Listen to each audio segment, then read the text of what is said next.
This world is not my home, I'm just a passing through. My treasures are laid up somewhere beyond the blue. The angels beckon me from heaven's open door, and I can't feel at home in this world anymore. Oh Lord, you know I have no friend like you. If heaven's not my home, then Lord, what will I do? The angels beckon me from heaven's open door, and I can't feel at home in this world anymore. They're all expecting me, and that's one thing I know. My Savior pardoned me, and now I onward go. I know He'll take me through, though I am weak and poor, and I can't feel at home in this world anymore. Oh Lord, you know I have no friend like you. If heaven's not my home, then Lord, what will I do? The angels beckon me from heaven's open door, and I can't feel at home in this world anymore. Just up in glory land we'll live eternally. The saints on every hand are shouting victory. Their songs of sweetest praise drift back from heaven's shore, and I can't feel at home in this world anymore. Oh Lord, you know I have no friend like you. If heaven's not my home, then Lord, what will I do? The angels beckon me from heaven's open door, and I can't feel at home in this world anymore.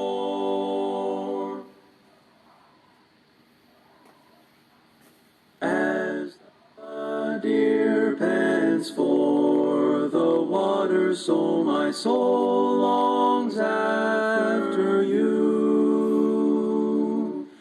You alone are my heart's desire, and I long to worship you. You alone are my strength, my shield. To you alone may my spirit yield. You alone are my heart's desire, and I long to worship you. You're my friend, and you are my brother, even though you are a king. I love you more than any other, so much more than anything. You alone are my strength, my shield. To you alone may my spirit yield. You alone are my heart's desire, and I long to worship you. I want you more than gold or silver, only you can satisfy. You alone are the real joy giver, and the apple of my eye. You alone are my strength, my shield. To you alone may my spirit yield. You alone are my heart's desire, and I long to worship you.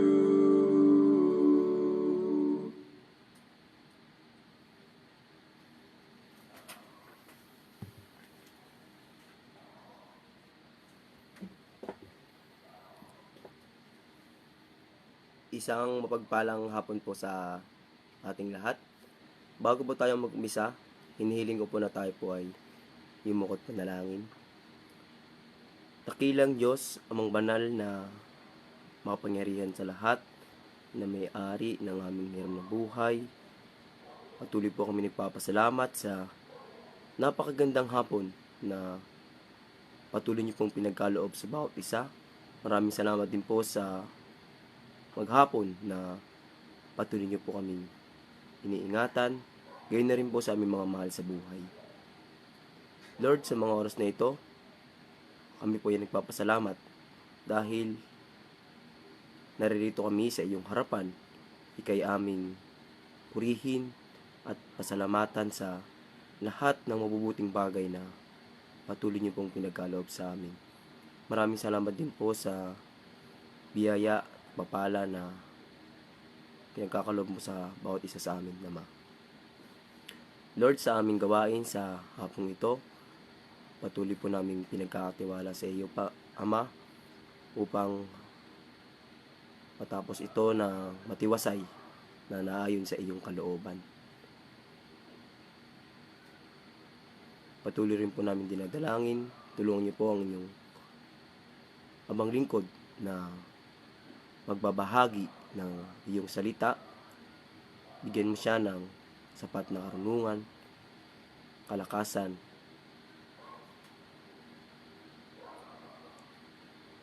Lord, gayon na rin po sa makikinig.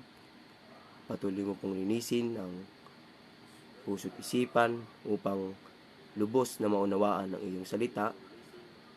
Higit sa lahat, ito ay may sa buhay, sa araw-araw. Patawarin niyo po kami sa aming mga nagagawang pagkukulang, pagkakasala sa inyo. Ito po ang aming samat na langin, sa matamis na pangalan ni Jesus, na aming Diyos na kapagligtas. Amen. Isang mapagpalang hapon po sa ating lahat. Isang kagalakan na tayo ay nagsama-sama muli upang pagbulay-bulayan ang salita ng ating Panginoon. Babatiin ko muna po ang bawat isa sa atin. Isang pagpalang araw po kay Brother Jericho Cascante. Pagpalang araw din po kay Sister Michelle. Mapagpalang araw din po kay Brother Briggs. Mapagpalang araw din po kay Lolo Arthur. Mapagpalang araw din po kay Sister Kathleen. Magandang hapon din po kay Sister Paz. Magandang hapon din po kay Pastor Chito. Mapagpalang hapon din po kay Sister Arlene. Mapagpalang araw din po kay Brother Larry. Mapagpalang hapon din po kay Brother Nardin. Mapagpalang araw din po kay Pastor Paul. Mapagpalang araw din po kay Pastor Junior. Mapagpalang araw din po kay Sister Joanna. Mapagpalang araw din po kay Sister Mary Rose.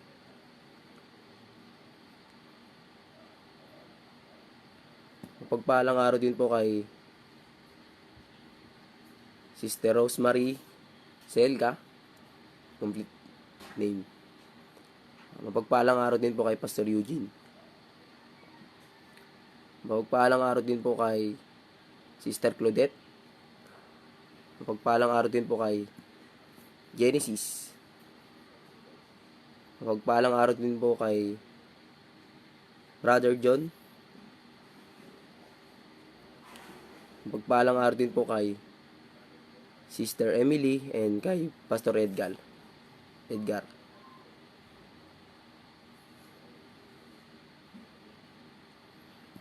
Pagpalang araw din po kay Sister Abby.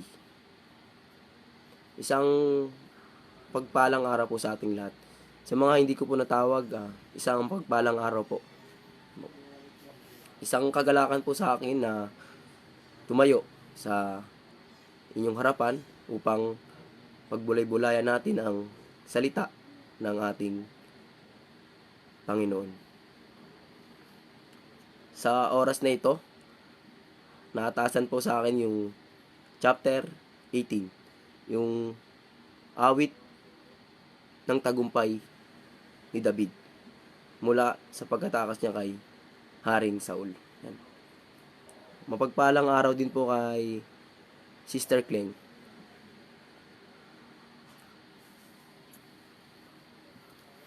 Sabi po, ang pag-aaralan po natin sa mga oras ito ay sa aklat po ng awit, kabanata 18, talata 1 hanggang 50. Sabi po sa verse 1, O Panginoon, aking kalakasan, iniibig kitang tunay. Napakaganda po na sinabi. O Panginoon, aking kalakasan, iniibig kitang tunay. Napakaganda po ng awit ni David mula sa ating Panginoon. O Panginoon, aking kalakasan, iniibig kitang tunay. Tayo ba, mga Kristiyano, kalakasan ba natin ang ating Panginoon? Siyempre, oo. Bakit natin siya kalakasan? Tayong mga tao na kanyang nilikha, sa bawat oras, minuto, araw ng ating buhay, siya ang nagbibigay ng buhay at kalakasan na patuloy niyo pong pinahihiram sa bawat isa. Ibig sabihin po, dapat tayong mga Kristiyano, yung kalakasan nating hiram, dapat ay patuloy po nating pinapasalamatan sa ating Diyos. Dahil ang buhay ay saglit lamang.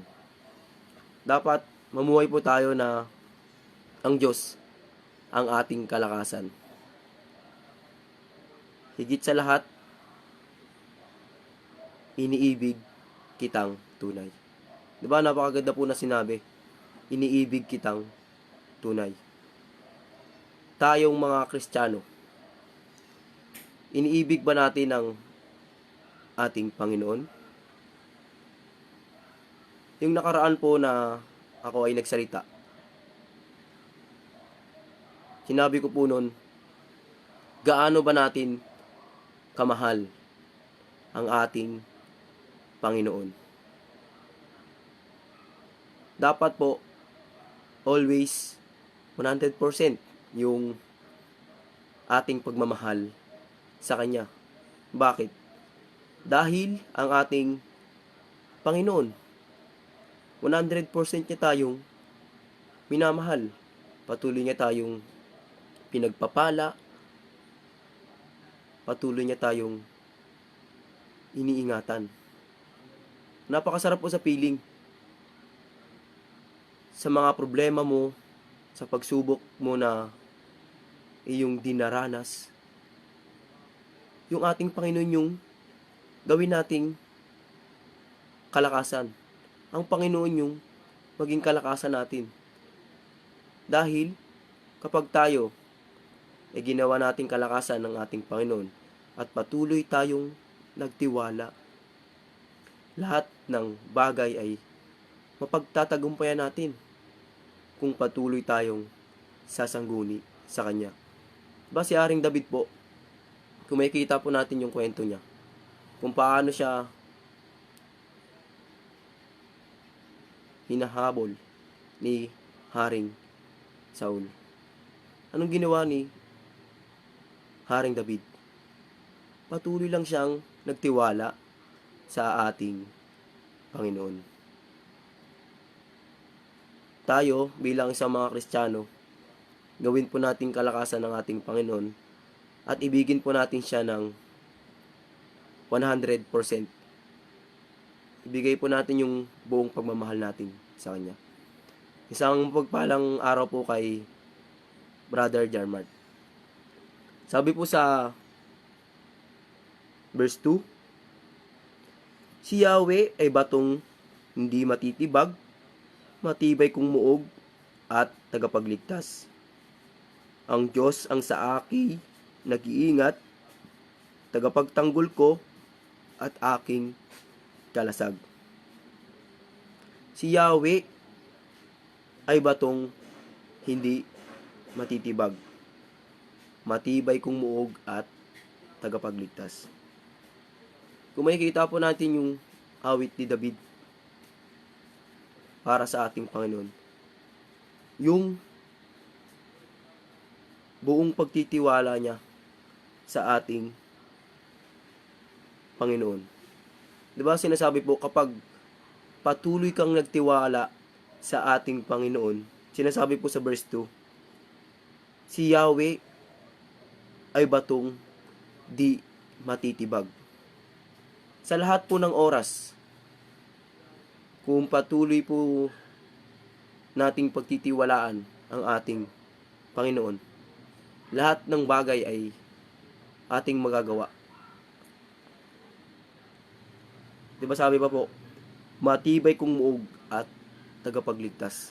Sa lahat ng oras, andyan ang ating Panginoon para tayo ay ingatan, tulungan sa lahat ng oras.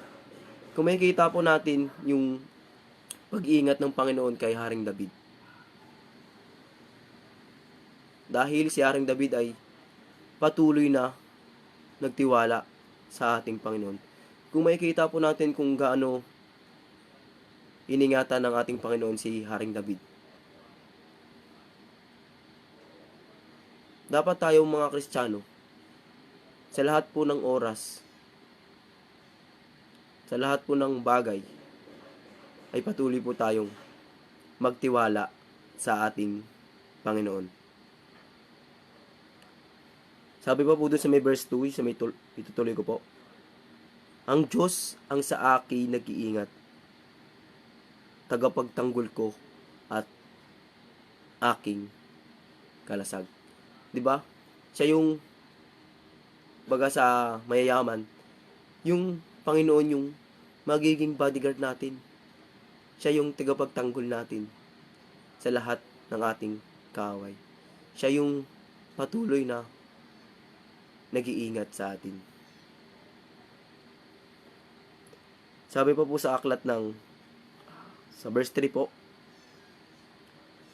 sa iyo, O Yahweh, ako'y tumatawag. Sa mga kaaway ay iniligtas, purihin si Yahweh. Kung makikita po natin kung paano nagtiwala si David sa ating Panginoon.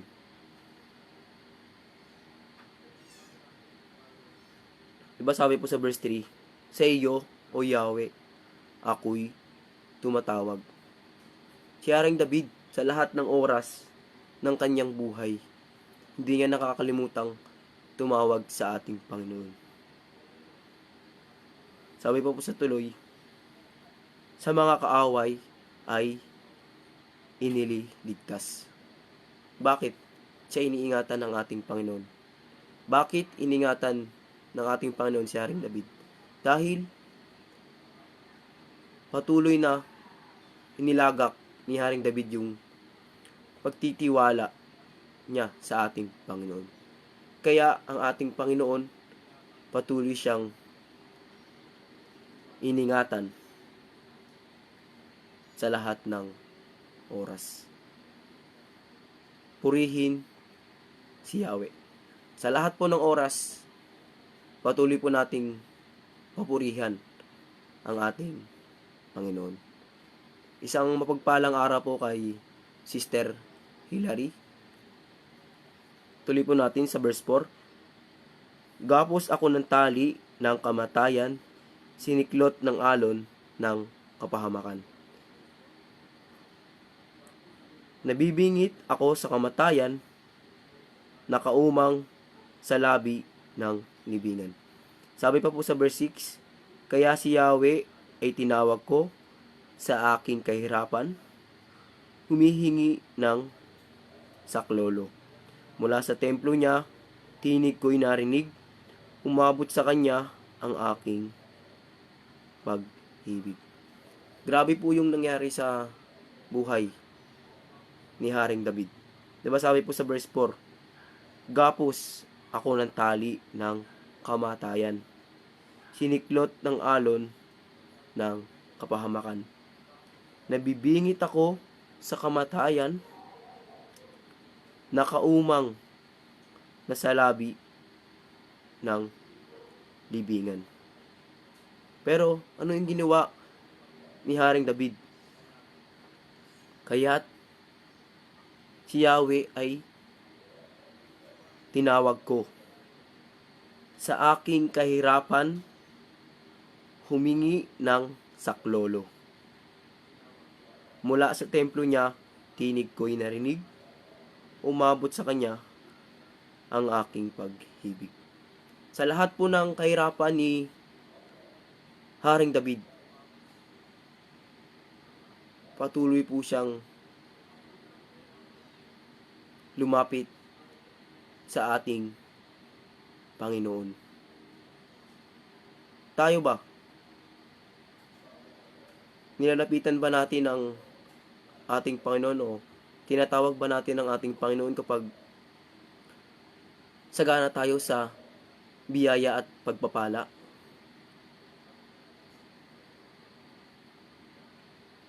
Siyempre, minsan sa akin, nangyari sa aking buhay yung umaapaw yung biyaya at pagpapala na patuloy na pinagkakaloob sa atin ng ating Panginoon. Minsan, nakalimutan kong magpasalamat sa Kanya. Dahil sa lahat po ng natatanggap natin sa ating buhay, ito ay galing sa ating Panginoon. Dapat patuloy po natin siyang pasalamatan. Dapat tayong mga Kristiyano, hindi lang tayo nalapit sa ating Panginoon kapag tayo ay may problema, tayo ay nahihirapan. Dapat sa oras po na tayo ay punong-puno ng pagpapala ng ating Panginoon, dapat patuloy pa tayong nalapit sa Kanya. Lagi po nating tandaan kung ano ang meron tayo sa ating buhay. Ito ay galing sa ating Panginoon. Patuloy po natin siyang lapitan sa lahat ng oras. Patuloy po natin siyang pagtiwalaan sa lahat ng bagay. Sabi po sa verse 7, ang sangkalupa ay nauga, nayanig, mga patibayan ng bundok ay nanginig. Sapagkat ang Diyos ay galit na galit, lumabas ang usok sa kanyang ilong, at sa kanyang bibig bumuga ay apoy. Hinawi ang langit at bumaba siya. Maitim na ulap ang tuntungan niya. Sa isang kerubin siya ay sumakay. Sa papawirin, mabilis na naglakbay. Ang kadilimay ginawa niyang takip. Maitim na ulap na tigib ng tubig. Gumuhit ang kidlat sa harapan niya, at mula sa ulap bumuhos pagdaka ang maraming butil ng yelo at baga. Diba? Kung makikita po natin dito kung gaano galit na galit ng ating Panginoon. Makikita natin kung gaano siya makapangyarihan. Isang mapagpalang hapon po kay Brother Rene. Mapagpalang araw din po kay Sister Beth. Tuloy po natin. Di ba? Makikita po natin kung gaano nagalit ang ating Panginoon. Diyan natin makikita kung gaano siya makapangyarihan. Kaya tayong mga Kristiyano, patuloy po nating sundin yung kanyang kalooban. Huwag po nating antayin na siya ay magalit. Di ba? Makikita po natin kung gaano galit na galit ang ating Panginoon. Sabi pa po sa verse 13, saka lumagundong ang kulog sa langit, tinig ng kataas-taasan, agad narinig. Isang pagpalang araw po kay Brother Jonel. Sabi pa po sa verse 14, ang mga palaso kanyang itinudla, ang mga kaaway nangalat sa lupa. Nagsala sa labat ang guhit ng kidlat, lahat ay nagulo, pawang nagsitakas. Ang puso ng dagat, pagdakay na lantad, at ang patibayan ng lupa'y nahayag. Dahilan sa tindi ninyong kagalitan, ang galit ni Yahweh sa mga kaaway. Ganyan, may mahalin tulad yung pagkagalit ng ating Panginoon sa mga patuloy na gumagawa ng kasamaan.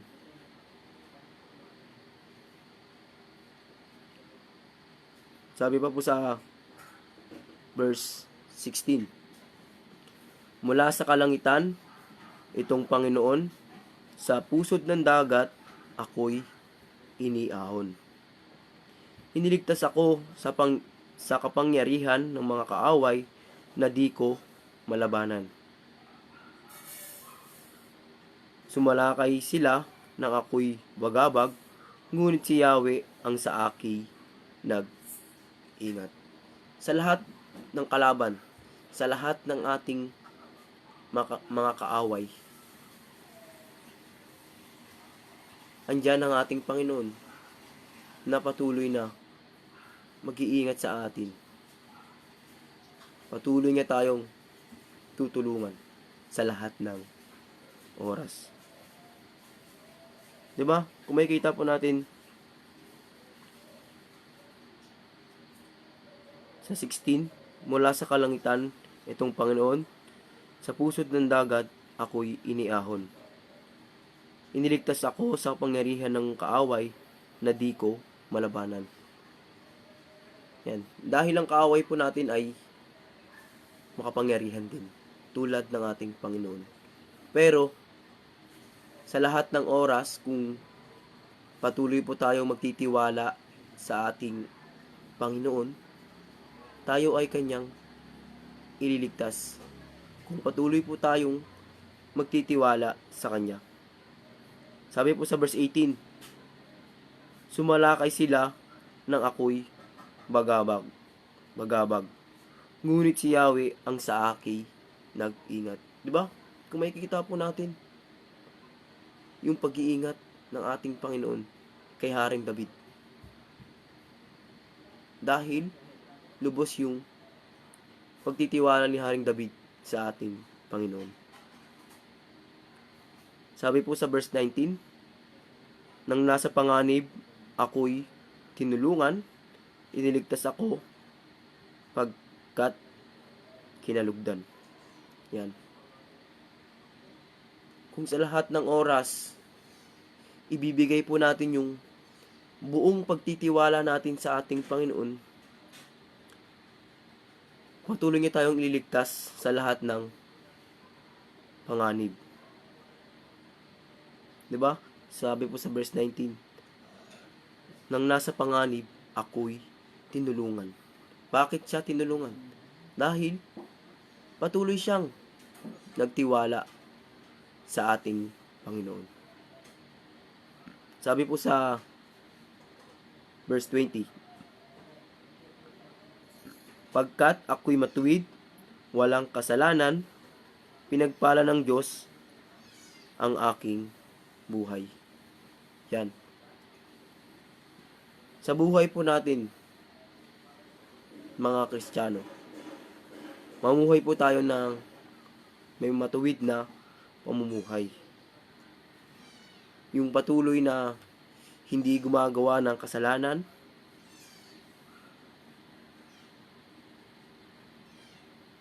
kung magagawa po natin yun, yung patuloy po tayong magiging matuwid sa ating pamumuhay, higit sa lahat, hindi gumagawa ng kasalanan. Sinasabi po dito, pinagpala ng Diyos ang aking buhay. Yan. Kung patuloy tayong mamumuhay ng matuwid at hindi gagawa ng kasalanan, patuloy tayong pagpapalain ng ating Panginoon. Sabi po sa verse 21, ang utos ni Yahweh ay aking sinunod, hindi ko kinilaban ang aking Diyos. Sa buhay po natin mga Kristiyano, patuloy po nating sundin ang kautusan ni Yahweh. Tigit sa lahat, huwag natin siyang kalabanin. 22 po, lahat ng utos niya ay aking tinupad. Ang tuntunin niya ay di ko nilabag. May kita po natin kung paano sinunod ni Haring David yung kautusan ng ating Panginoon. Higit sa lahat, dapat tayong mga Kristiyano, kung ano po yung nakaatang sa ating mga balikat, patuloy po natin gawin upang patuloy na sambahin, purihin ang ating Panginoon. Ang tuntunin niya ay di ko nilabag. Sabi po sa 23, wala akong sala, kanyang nababatid. Ako'y nananatili na laging malinis. Napakaganda po ng awit na tagumpay ni David. Sa buhay po natin mga Kristiyano, patuloy po tayong magpakabanal na hindi nagkakasala sa paningin ng ating Panginoon. Iba namuhay po si Haring David na nanatili na laging malinis. Hindi siya gumawa ng kasalanan. Dapat tayo mga Kristiyano, patuloy tayong maging halimbawa na patuloy na hindi gumagawa ng kasalanan. Sabi po sa verse 24, kaya naman, ako'y ginagantimpalaan, buhay ko'y matuwid, ito'y kanyang alam. Namuhay si Haring David na patuloy na naging matuwid sa paningin ng ating Panginoon. Gayon na rin tayo mga Kristiyano. Patuloy po tayong maging matuwid sa paningin ng mga tao, higit sa lahat sa paningin ng ating Panginoon. Kung ganun yung gagawin natin, yung patuloy tayong maging matuwid sa ating pamumuhay, tulad ng ating Panginoong Hesus. Namuhay siya dito sa lupa na naging matuwid yung kanyang pagganap bilang isang tao dito sa lupa. Dapat tayong mga Kristiyano, tularan po natin ang ating Panginoong Hesus. Namuhay siya dito sa lupa na patuloy na naging halimbawa, pinalawig ang salita ng ating Panginoon.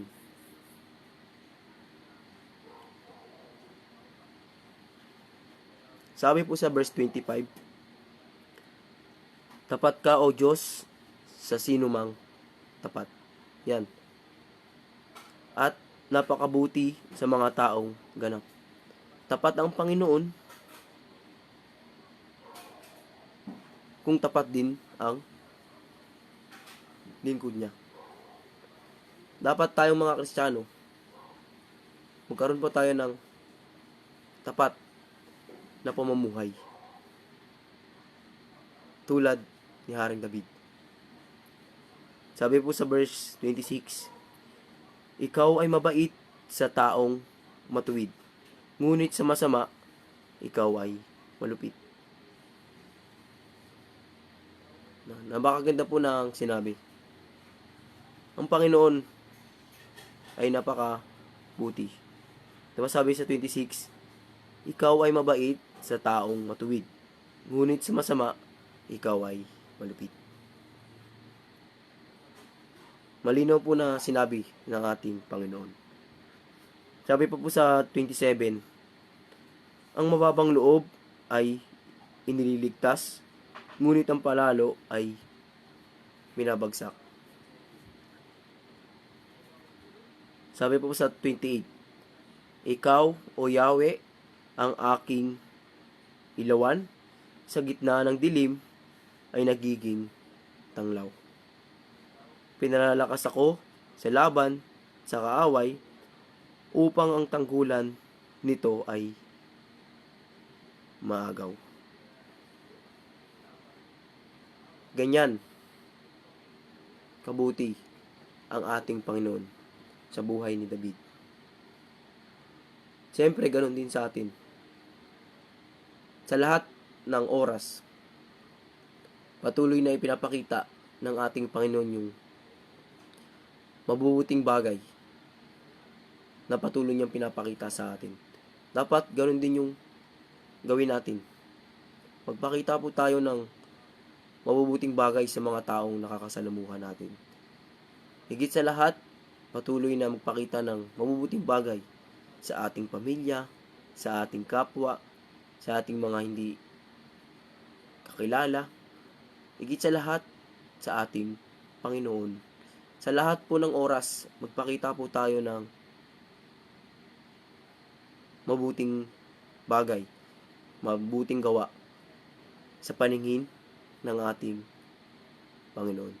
Sapagkat ang Panginoon ay lagi niya tayong nakikita kung ano yung ginagawa natin sa araw-araw.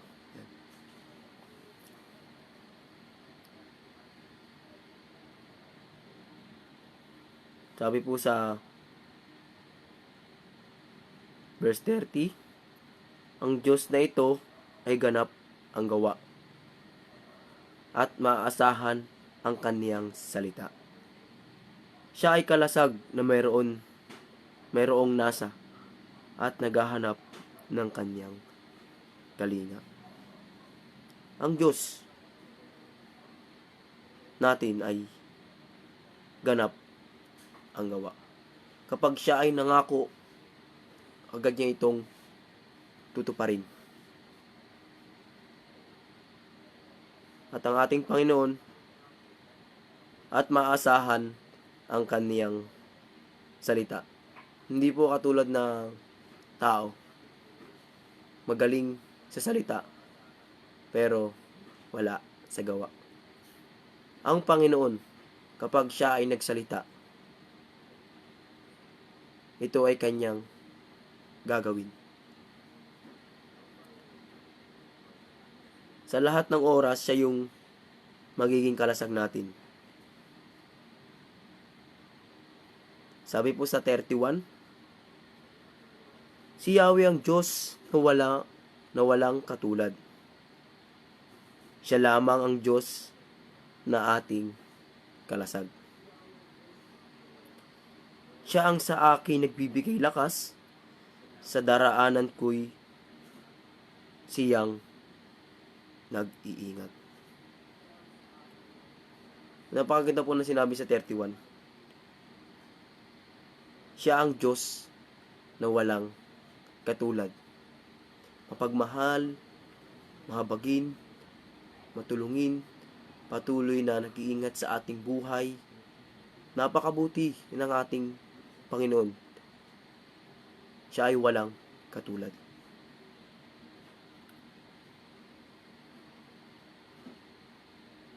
Siya lamang ang Diyos na ating kalasag.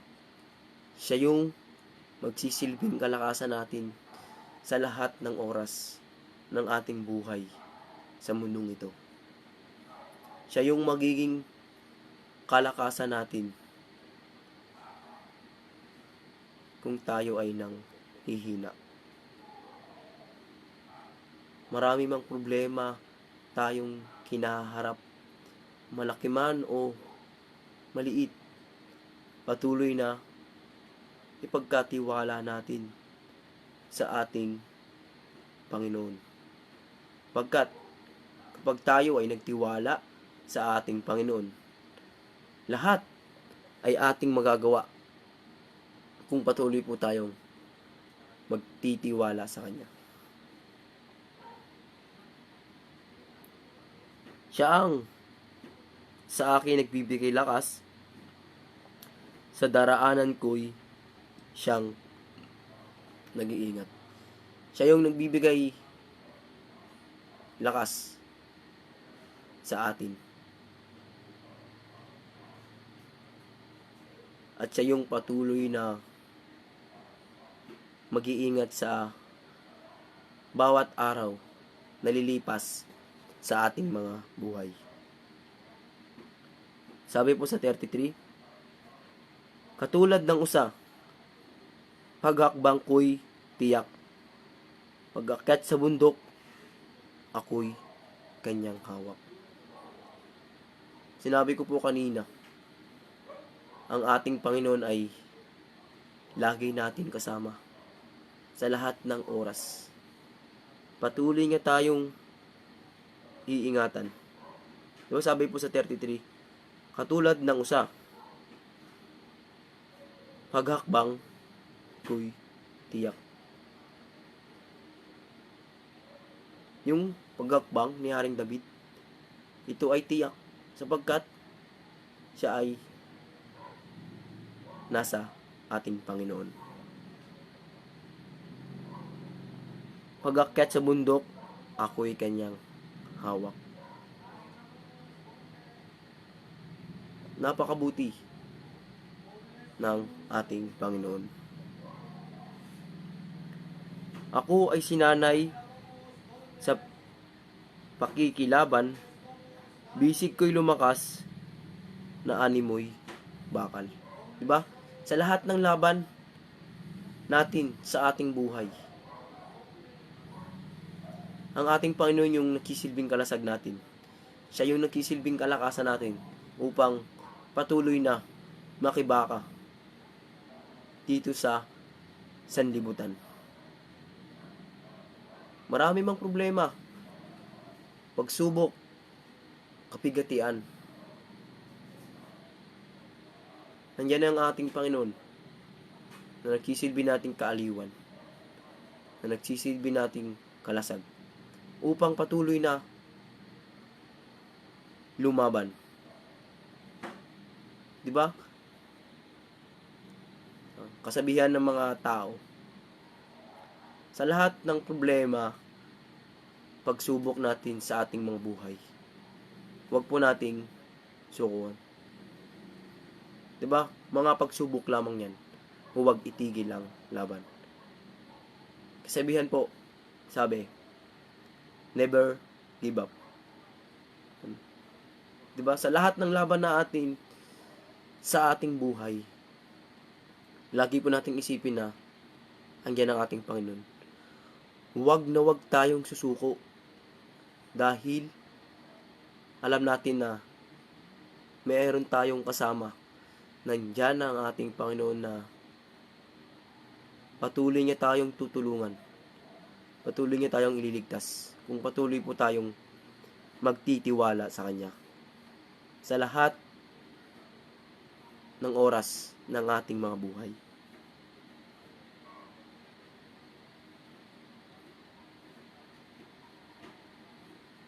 Sabi po sa 35, ingatan mo ako at iyong iligtas, sa iyong kalinga ako'y naging tanyag. Di mo binayaan na ako'y mabihag, ang mga paa ko'y ni hindi nadulas. Sa lahat ng lakbayin ni Haring David, nandyan ang ating Panginoon na patuloy na nakaalalay sa Kanya. Gayun na rin tayo mga Kristiyano. Nararamdaman po natin sa bawat oras, minuto ng ating mga buhay, na patuloy na tayo ay iniingatan ng ating Panginoon sa lahat ng oras, kung patuloy tayong magpupuri, magpapasalamat sa lahat ng mabubuting bagay na ginawa ng ating Panginoon sa atin.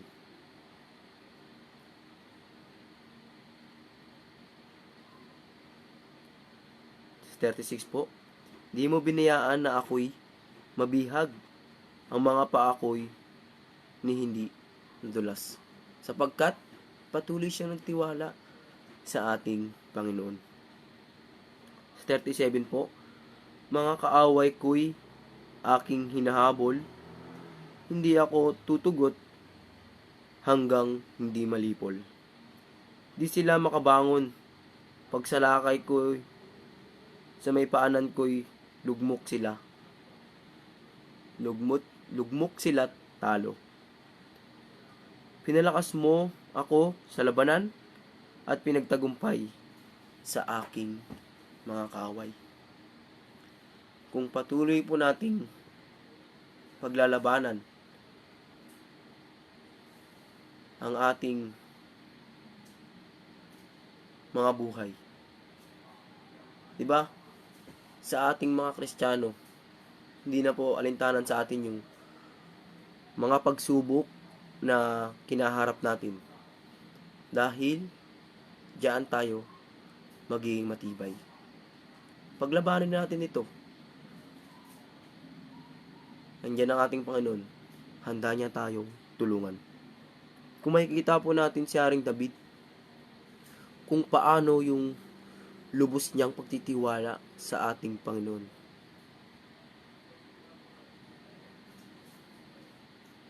Diba? Napakabuti ng ating Panginoon kay Haring David. Dahil patuloy na nagtiwala si Haring David sa kanya.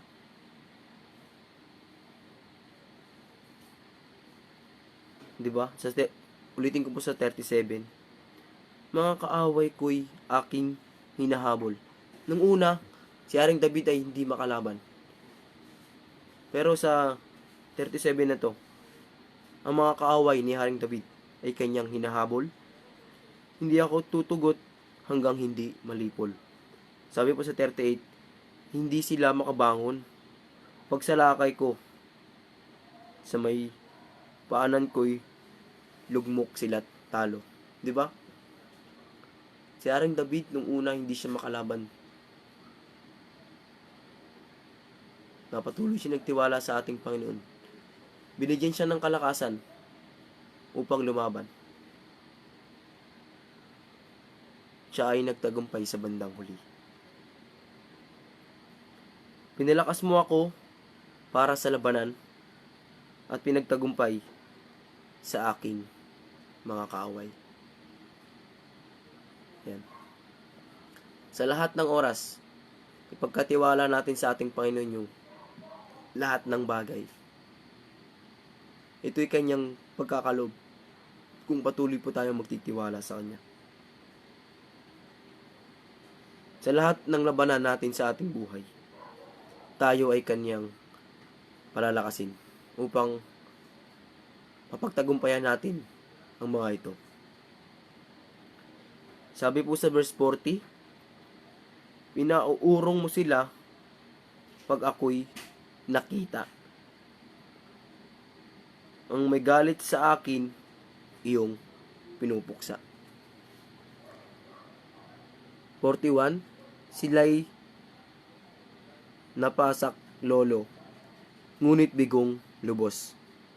Hindi sila tinugon ng Panginoong Diyos. Dinurog ko sila hanggang sa matulad sa pinong alikabok na ipinagpad, aking itinapon, niyapak-yapakan, kagaya ng putik sa mga lansangan. Sa mapang himagsik, ako'y iligtas mo. Sa maraming bansay, gawin mong Pangulo. Marami ng sakop akong mga tao, kung bagamay sila'y hindi kilala ko. Sa bawat utos ko, sila'y sumusunod, maging ang mga dayuhay, pawang yumuyukod. Lumalapit silang sira na ang loob habang lumalabas sa kanilang move. Kung makikita po natin kung paano nagdagumpay si Haring David. Sabi po sa verse 46, isa sa mga favorite kong verse. Si Yahweh ay buhay, Diyos ko't tagapagligtas. Matibay kong muog, purihin ng lahat. Ang dakilaan niya'y ipahayag. Napakaganda po na sinabi. Ang Panginoon ay buhay. Diyos ko't tagapagligtas, matibay kong muog, purihin ng lahat. Ang kadakilaan niya'y ipahayag. Ang Panginoon ang ating tagapagligtas. Matibay kung muog, purihin ng lahat. Ang kadakilaan niya'y ipahayag. Ang kadakilaan ng ating Panginoon ay ating ipahayag sa mga taong hindi pa nakakilala sa ating Panginoon. Ang Panginoon ay makapangyarihan sa lahat.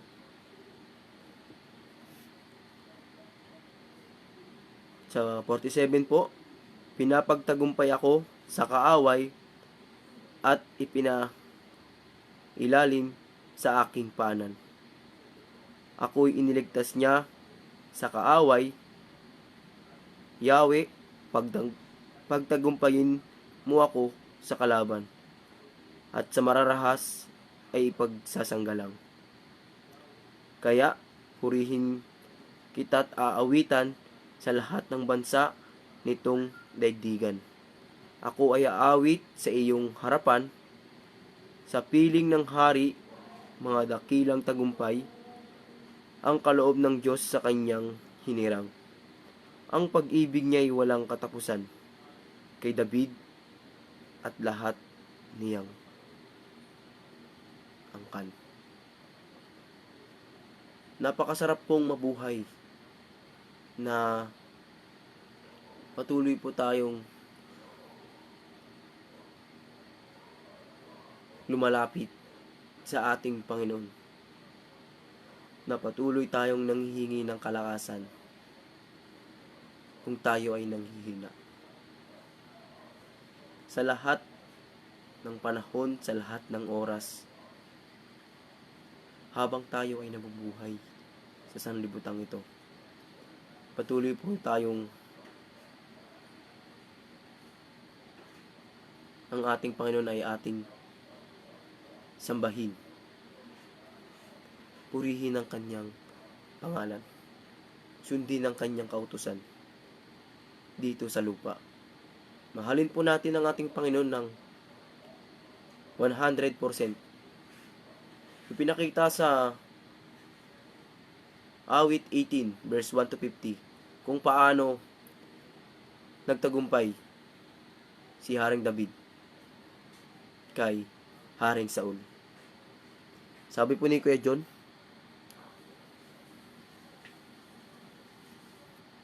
Ang chapter 18 po ay isang testimonial. Psalm ni Haring David na may panalangin sa mga panahon na tumatakas siya kay Haring Saul hanggang sa naging hari siya at nagtagumpay sa laban. 'Di ba? May kita natin na kung paano iningatan ng ating Panginoon si Haring David.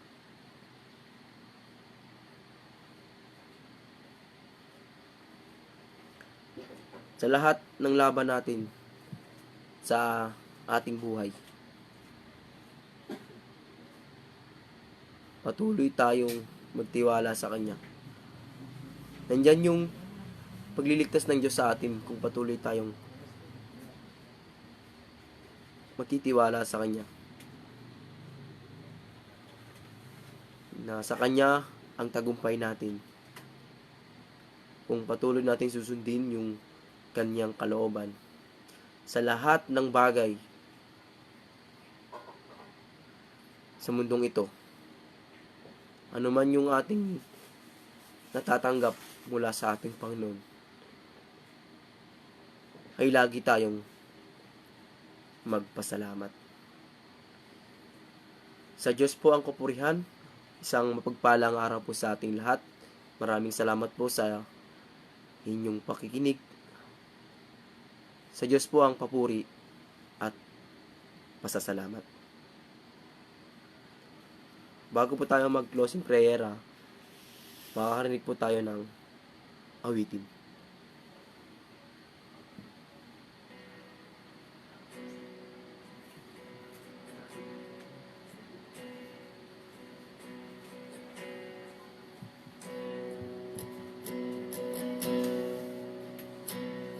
I have decided to follow Jesus.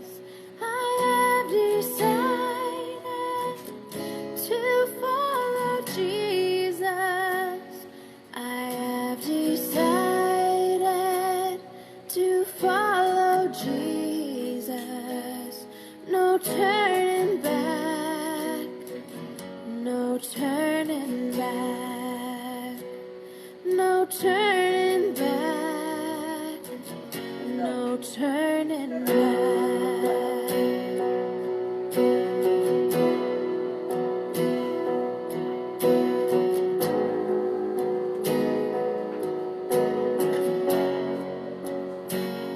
The world behind me, the cross before me. The world behind me, the cross before me. The world behind me, the cross before me. No turning back, no turning back.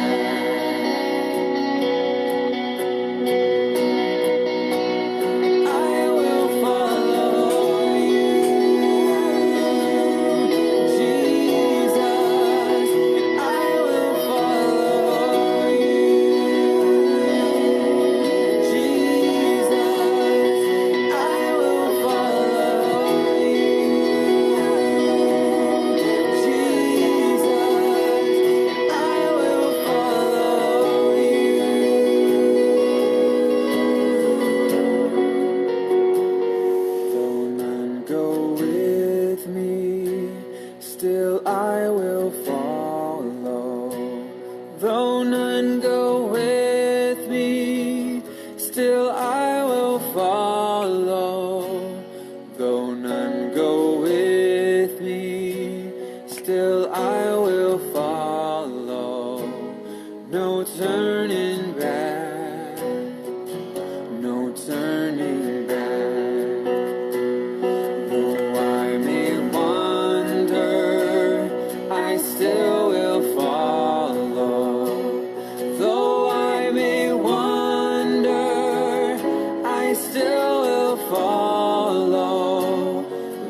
to follow Jesus?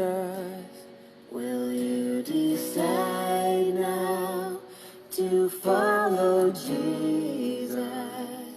No turning back, no turning back, no turning back, no turning back.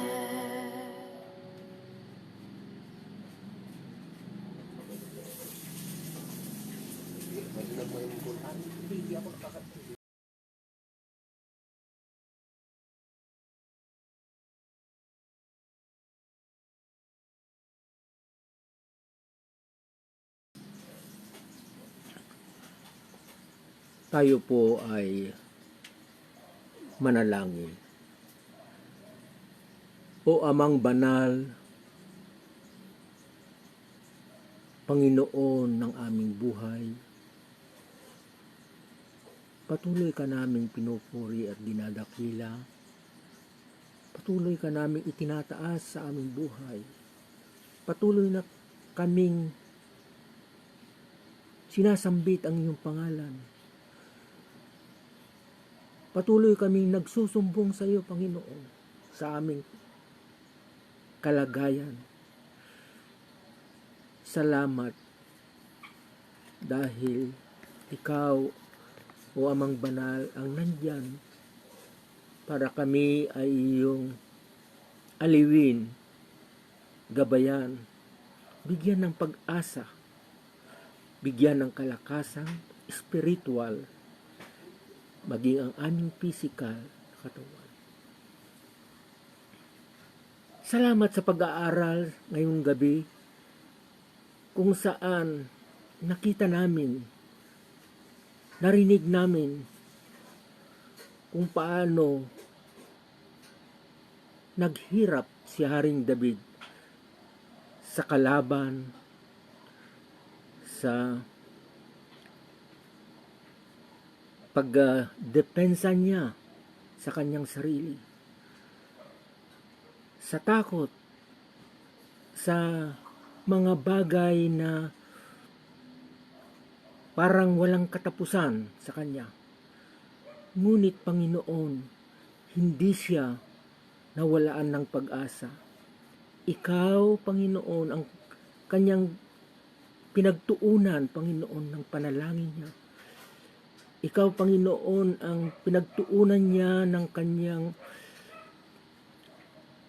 kinabukasan sa kanyang mga balakid, sa kanyang mga pagtatagumpay, Panginoon, kay Haring Saul sa panahon ng kanyang kagipitan. Ikaw ang sinasambit niya palagi. Nawa po, Panginoon, maging gabay at patnubay din sa amin. Maging halimbawa na kami ay dumadaan din sa mga pagsubok sa buhay. Dumadaan din kami sa mga kalaban na hindi nakikita. Mga kalaban na nagbibigay kamatayan. Sana matulad din namin sana si Haring David na kumapit sa iyo sa lahat ng uri ng mga takot sa buhay.